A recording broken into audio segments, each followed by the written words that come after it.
Phantasmagoria was a form of theatre which used a modified magic lantern to project frightening images such as skeletons, demons, and ghosts onto walls, smoke, or semi-transparent screens, frequently using rear projection.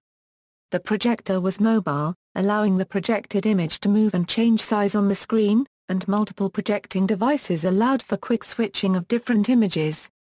Invented in France by a Belgian physicist in the late 18th century, it gained popularity through most of Europe throughout the 19th century.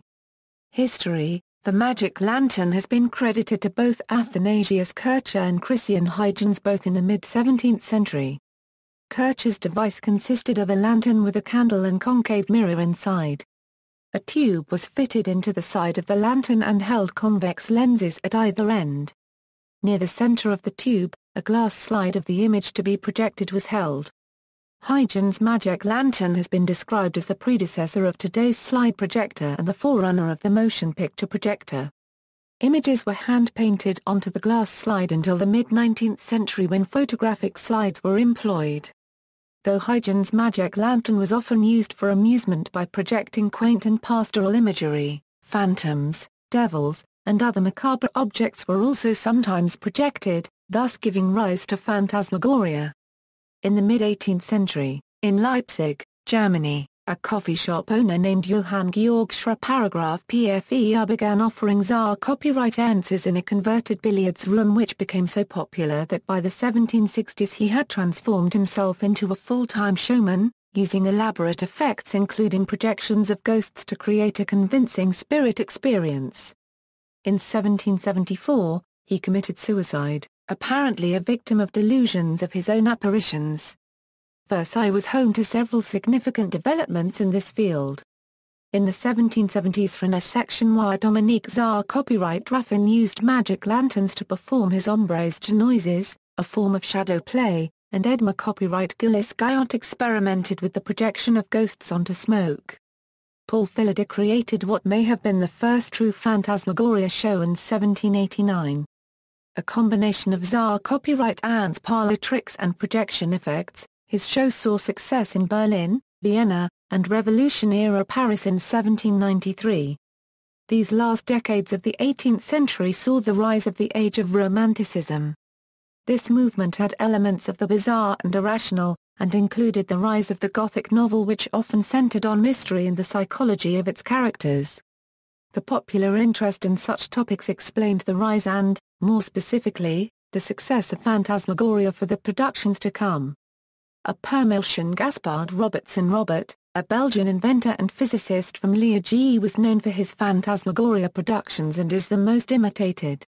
He is credited for coining the word phantascope, and would refer to all of his magic lanterns by this term. Most of his projections were done from behind the screen, as opposed to other projectionists at the time who usually worked from the front of the screen. This was due to the large size of Robertson's phantascope.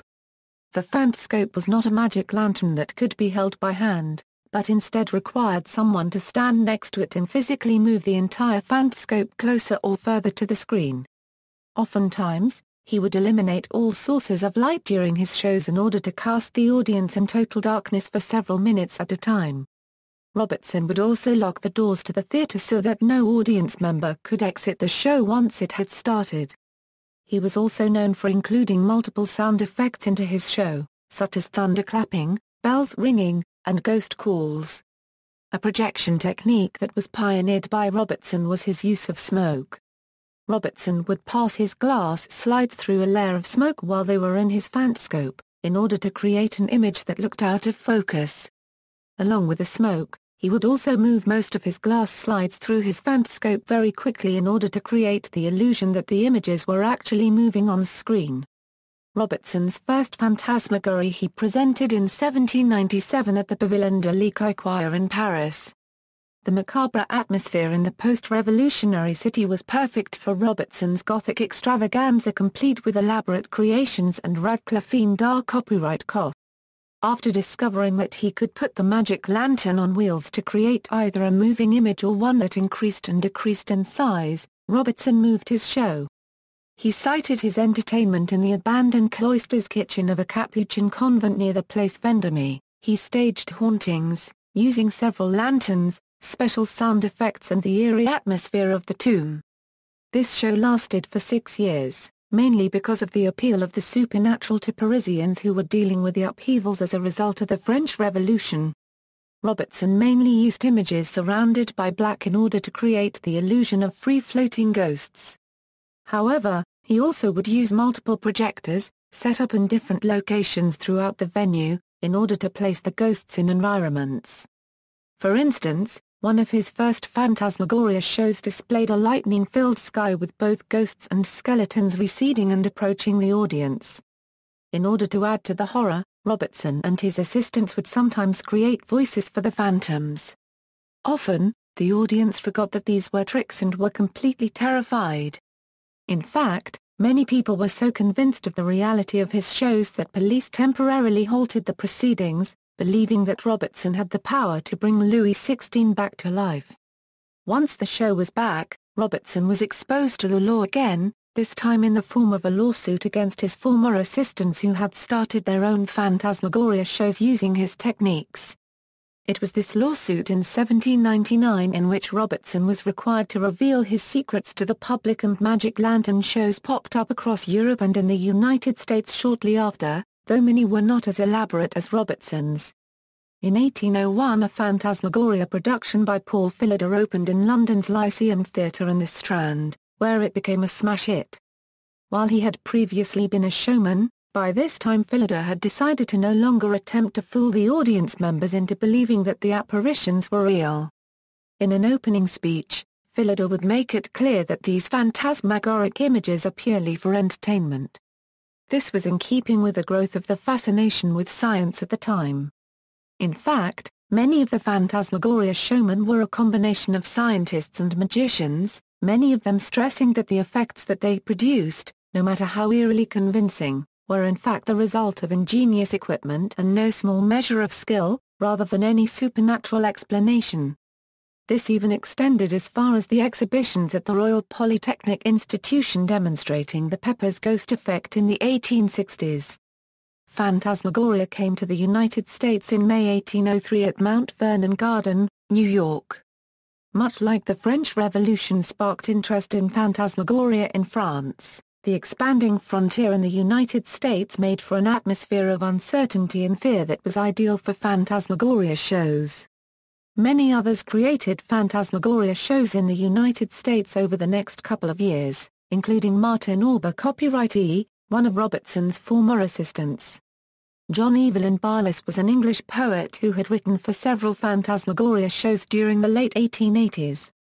He used the pseudonym Evelyn Douglas for most of the works written for Phantasmagoria.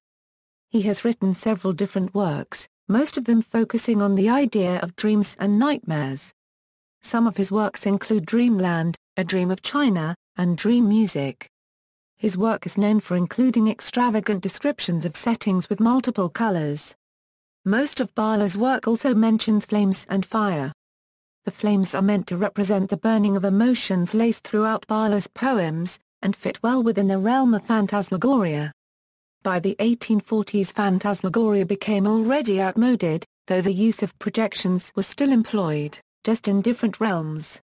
Phantasmagoria in other media. Before the rise of Phantasmagoria, interest in the fantastic was apparent in ghost stories. This can be seen in the many examples of ghost stories printed in the 18th century, including Admiral Vernon's Ghost. Being a full, true and particular account is how a warlike apparition appeared last week to the author, clad all in scarlet, and discoursed to him concerning the present state of affairs. In this tale, the author's reaction to the ghost he sees is much like that of the audience members at the Phantasmagoria shows. He says that he is thunderstruck, and that astonishment seized me. My bones shivered within me. My flesh trembled over me. My lips quaked. My mouth opened. My hands expanded. My knees knocked together. My blood grew chilly, and I froze with terror. Early stop trick films, developed by Georges Marr, copyright Lear S., most clearly parallel the early forms of Phantasmagoria. Trick films include transformations, superimpositions, disappearances, rear projections, and the frequent appearance of ghosts and apparent decapitations.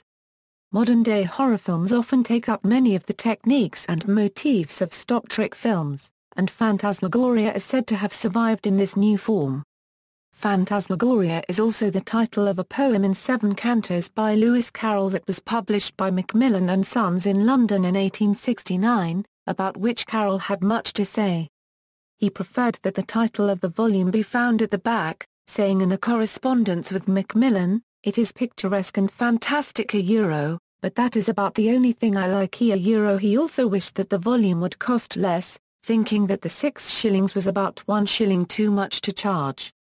Phantasmagoria in modern times. A few modern theatrical troupes in the United States and United Kingdom stage Phantasmagoria projection shows, especially at Halloween.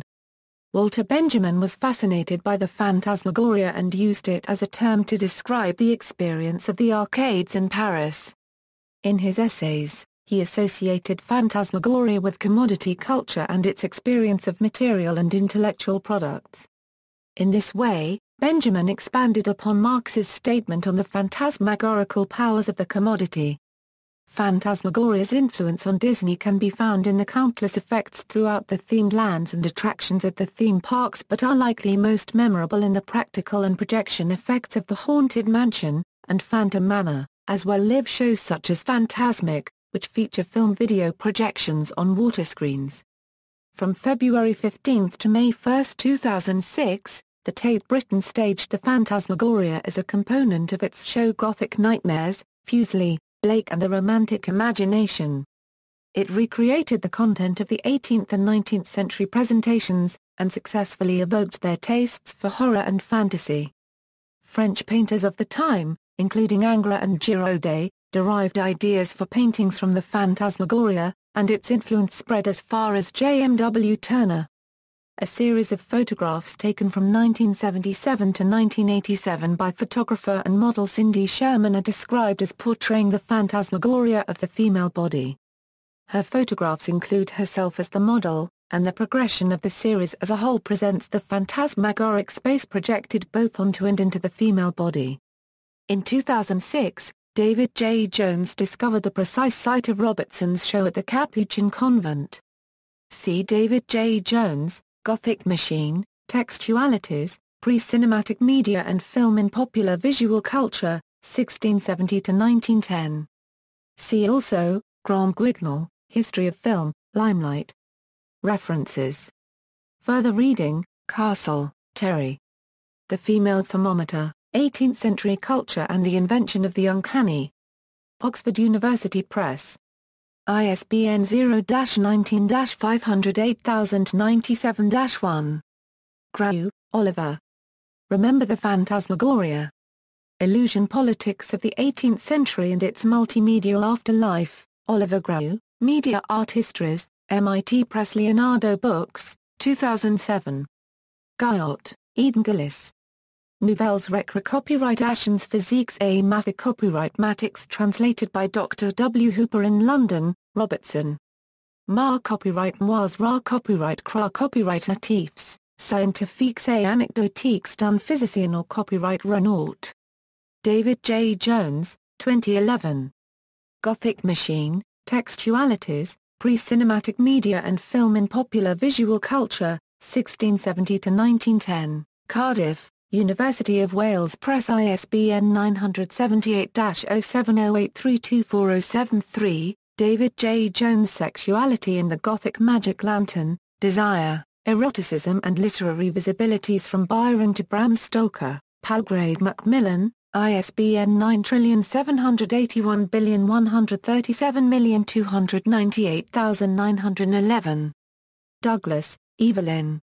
Phantasmagoria First ed. Volume 1. Chelmsford, J. H. Clark, 1887. Print. Barber, Theodore. Phantasmagorical Wonders, The Magic Lantern Ghost Show in 19th Century America 2nd ed. Volume 3. NP Indiana UP, 1989. Print. External links, Mervyn Heard's Phantasmagoria, The Secret Life of the Magic Lantern, Adventures in Cybersound, Robertson's Phantasmagoria, Mervyn Heard's short history of the Phantasmagoria, visual media site with lots of pre-cinema information, another short history, with more description of Philip Stoll's shows in London, Burns, Paul. The history of the discovery of cinematography and illustrated chronology, Utsushi E. Esther Leslie on Benjamin's Arcades Project, the Museum of Precinema Museum, Italy. Collection includes original Phantasmagoria magic lanterns and slides.